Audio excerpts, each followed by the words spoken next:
Magandang araw sa inyong lahat at welcome sa aking channel. Mga bagong karakter na papasok sa bagong yugto ng FPJ's Batang Quiapo, ipinakilala na. Sa espesyal na handog ng nangungunang teleserye sa bansa na FPJ's Batang Quiapo sa kanilang ikalawang anibersaryo at pagsaludo sa tagumpay ng serye na ginanap ngayong araw. Ipinakilala na rin doon ang mga bagong karakter na papasok sa mundo ni Tanggol. Ilan sa kanila ay unang pagkakataon na makakasama ang bida at direktor na si Coco Martin at ang ilan ay dati nang nakakasamang aktor sa mga dati nitong teleserye. Tunay ang sinabi noon ni Direk Coco na bigatin ang mga pangalang mapapasama sa mga bagong episodes ng serye.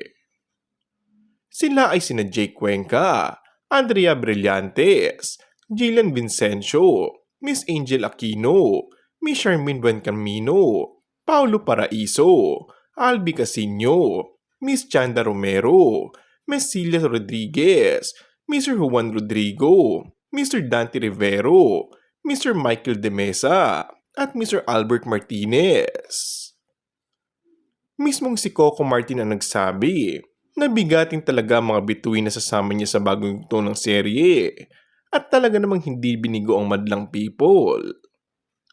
Dreamcast, yung tamang combination, yung sa original cast. Hangad pa nga niya na sa pagpasok ng mga bagong karakter sa serye, ibang Batang Quiapo na ang mapapanood nila.